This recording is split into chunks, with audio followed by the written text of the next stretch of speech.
ಎಲ್ರಿಗೂ ನಮಸ್ಕಾರ. ಇವತ್ತು ನಾವು ಒಂದು ಹೊಸ ವಿಷಯದ ಬಗ್ಗೆ ಚರ್ಚೆ ಮಾಡಕ್ ಹೋಗೋಣ. ಇದು ಎಲ್ರ ಲೈಫಲ್ಲಿ ಇರೋಂಥದ್ದು ಅಂತ ಅನ್ಕೋತೀನಿ. ಎಸ್ಪೆಷಲಿ ಮಿಡ್ಲ್ ಕ್ಲಾಸ್ ಪೀಪಲ್ಸ್ ಆಗಿರ್ಬೋದು, ಸ್ವಲ್ಪ ಹೈ ಎಂಡ್ ಕ್ಲಾಸ್ ಪೀಪಲ್ಸ್ ಆಗಿರ್ಬೋದು, ಎಲ್ರೂ ಈ ವಿಷಯದಲ್ಲಿ ಭಾಗಿಯಾಗಿರ್ತಾರೆ. ಹಾಗಿದ್ರೆ ಆ ಥರದ್ದು ಯಾವ್ದು ವಿಷಯ? ಕಮಿಟ್ಮೆಂಟ್. ತಿಂಗಳ ಕಮಿಟ್ಮೆಂಟ್ ಅಂದ್ರೆ EMI ಕಮಿಟ್ಮೆಂಟ್ ಅಂತ ಅನ್ಕೊಂತೀವಿ.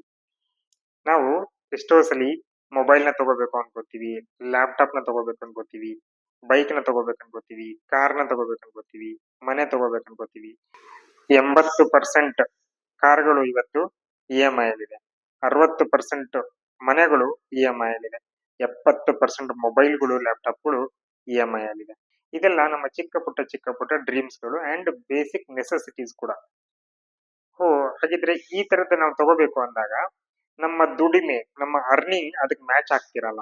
ಒಂದೇ ಸಲಿಗೆ ನಾನು 30,000 ಕೊಟ್ಟು ಒಂದ್ ಮೊಬೈಲ್ ತಗೊಂಡ್ಬಿಡೋಣ, ಒಂದೇ ಸಲಿಗೆ ನಾನು 1,50,000 ಕೊಟ್ಟು ಬೈಕ್ ತಗೊಂಡ್ಬಿಡೋಣ, ಒಂದೇ ಸಲಿಗೆ 10,00,000 ಕೊಟ್ಟು ಒಂದ್ ಕಾರ್ ತಗೊಳೋಣ, ಅಥವಾ 1 ಕೋಟಿ ಮನೆ ತಗೊಳೋಣ ಅಂದ್ರೆ ನಮ್ಮ ದುಡಿಮೆ, ನಮ್ಮ ಸೇವಿಂಗ್ಸು ಅದಕ್ಕೆ ಮ್ಯಾಚ್ ಆಗ್ತಿರಲ್ಲ, ಸಪೋರ್ಟ್ ಆಗ್ತಿರಲ್ಲ.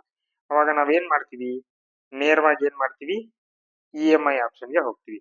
ಡೌನ್ ಪೇಮೆಂಟ್‌ನ ಕಟ್ತೀವಿ ಸಮ್ ಅಮೌಂಟ್. ಪ್ರತಿ ತಿಂಗಳು ಕಮಿಟ್ಮೆಂಟ್‌ನ ತಗೊಂತೀವಿ. ತಿಂಗಳು ಇಷ್ಟು 1 ವರ್ಷ, 12 ತಿಂಗಳು ಅಥವಾ 50 ತಿಂಗಳು, 80 ತಿಂಗಳವರೆಗೂ ನಾವೇನ್ ಮಾಡ್ತೀವಿ? ಕಮಿಟ್ಮೆಂಟ್‌ನ ತಗೊಂತೀವಿ. ಸೊ ಆ ಕಮಿಟ್ಮೆಂಟು ಯಾವ ಧೈರ್ಯದ ಮೇಲೆ ನಾವು ತಗೊಂತೀವಿ? ಗೊತ್ತಿಲ್ಲ. ತಿಂಗಳ ಕಟ್ಟೋಣ ಬಿಡು, ತಿಂಗಳ ಬರ್ತಿದ್ದಂಗೆ ಕಟ್ಟೋಣ ಬಿಡು. ಬಟ್ ಎಷ್ಟೋ ಸಲ ಅನುಭವಕ್ಕೆ ಬಂದಿರುತ್ತೆ. 4 ರಿಂದ 5 ತಿಂಗಳು, 6 ತಿಂಗಳು ಆದ್ಮೇಲೆ ಆ ತಿಂಗಳ ಕಮಿಟ್ಮೆಂಟೇ ನಮ್ಗೆ ತುಂಬಾ ಹೊರೆ ಅಂತ ಅನ್ಸಿರುತ್ತೆ, ತುಂಬಾ ಭಾರ ಅಂತ ಅನ್ಸಿರುತ್ತೆ. ಯಾಕಂದ್ರೆ ನಾನು ಯಾರೋ ಮೊನ್ನೆ ಮಾತಾಡ್ಬೇಕಾದ್ರೆ ನನ್ನ ಫ್ರೆಂಡ್ ಹೇಳ್ತಾ ಇದ್ದ, ಹೇಗಿದೆ ಜೀವನ ಅಂತ ಕೇಳಿದ್ರೆ, ನಂದೇನು EMI ಜೀವನ ಅಂತ ಹೇಳ್ತಾ ಇದ್ದ ಅವ್ನು. ಅಂದ್ರೆ EMI ಕಟ್ಟಕ್ಕೋಸ್ಕರ ನಾನು ಜಾಬ್ ಮಾಡ್ತಾ ಇದೀನಿ, EMI ಕಟ್ಟಕ್ಕೋಸ್ಕರ ಜೀವನ ನಡೆಸ್ತಾ ಇದೀನಿ ಅನ್ನೋ ತರ ಆಗಿದೆ ಜೀವನ ಅಂತ.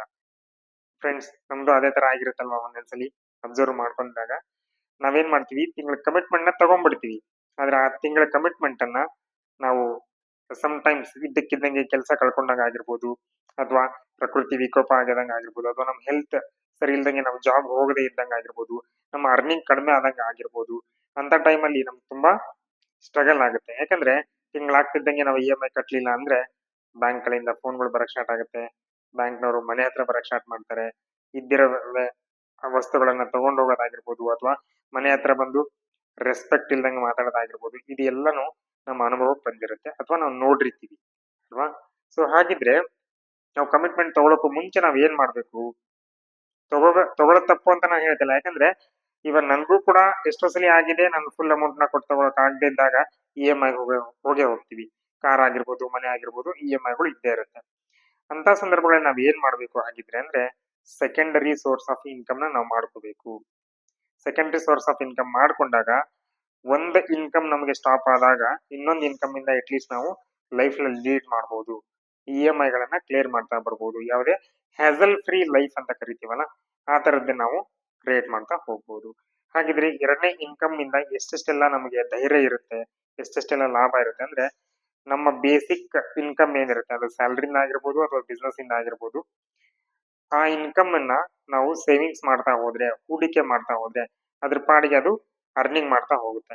ಎರಡನೇ ಇನ್‌ಕಮ್ ಅಂತ ಏನಿರುತ್ತಲ್ಲ, ಅದನ್ನ ನಾವು ನಮ್ಮ ತಿಂಗಳ ಖರ್ಚಿಗಾಗಿರ್ಬೋದು, ಬೇಸಿಕ್ ನೆಸೆಸಿಟೀಸ್ ಅಂತ ಏನಿರುತ್ತೆ, ಅದು EMI ಆಗಿರ್ಬೋದು, ರೆಂಟ್ ಆಗಿರ್ಬೋದು, ಅಥವಾ ನಾವು ನಮ್ಮ ರಿಸರ್ವ್ ಫಂಡ್ ಆಗಿರ್ಬೋದು, ಅಥವಾ ನಮ್ಮ ಎಮರ್ಜೆನ್ಸಿ ಫಂಡ್ ಆಗಿರ್ಬೋದು, ಇದಕ್ಕೆ ನಾವು ಅದನ್ನ ಅಮೌಂಟ್ ಅನ್ನ ತೆಗೆದಿಡ್ತಾ ಬರೋದಾಗಿರ್ಬೋದು, ಅಥವಾ ನಮ್ಮ ಕಮಿಟ್ಮೆಂಟ್ ಒಂದು ವಸ್ತುಗಳನ್ನ, ಅವಶ್ಯಕತೆ ಇರುವಂತ ವಸ್ತುಗಳನ್ನ ನಾವು ತಗೊಂತಾ ಹೋಗ್ಬೋದು.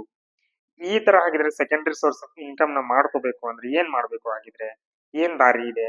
ತುಂಬಾ ಜನಕ್ಕೆ ಕೋವಿಡ್ ಆದ್ಮೇಲಿಂದ ಇದು ಅನುಭವಕ್ಕೆ ಬಂದಿರುತ್ತೆ, ಸೆಕೆಂಡರಿ ಸೋರ್ಸ್ ಆಫ್ ಇನ್‌ಕಮ್ ಇರ್ಬೇಕು ಅಂತ. ತುಂಬಾ ಜನ ಈಗ್ಲೂ ಸಿಂಗಲ್ ಇನ್‌ಕಮ್ ಮೇಲೆನೆ ಲೈಫ್‌ನ ಲೀಡ್ ಮಾಡ್ತಿದ್ದಾರೆ. ಹಾಗಿದ್ರೆ ಸೆಕೆಂಡರಿ ಸೋರ್ಸ್ ಆಫ್ ಇನ್‌ಕಮ್ ನ ಮಾಡ್ಕೊಳ್ಳೋದಕ್ಕೆ ಏನ್ ದಾರಿ ಇದೆ? ಒಂದು ಒಳ್ಳೆ ನನಗೆ ಗೈಡೆನ್ಸ್ ಎಲ್ಲಿ ಸಿಗುತ್ತೆ ಅನ್ನೋದಾದ್ರೆ, ನಮ್ಮ ಹತ್ರ ಜಾಯಿನ್ ಟು ಗೇನ್ ಕಂಪನಿಯಲ್ಲಿ ನಿಮ್ಗೆ ಒಂದು ಒಳ್ಳೆ ಗೈಡೆನ್ಸ್ ಅದ್ರ ಬಗ್ಗೆ ಸಿಗ್ತಾ ಹೋಗುತ್ತೆ. ಅದಕ್ಕೆ ನಮ್ಮನ್ನ ಒಂದು ಸಲ ನೀವು ಕಾಂಟ್ಯಾಕ್ಟ್ ಮಾಡಿದ್ರೆ, ನಮ್ಮ ಆಫೀಸ್‌ನ ವಿಸಿಟ್ ಮಾಡಿದ್ರೆ, ಎಲ್ಲದಕ್ಕೂ ನಿಮಗೆ ಒಂದು ಚಿಕ್ಕ ಪರಿಹಾರ ಸಿಗ್ತಾ ಹೋಗುತ್ತೆ. ಪರ್ಮನೆಂಟ್ ಸೊಲ್ಯೂಷನ್ ಸಿಗ್ತಾ ಹೋಗುತ್ತೆ.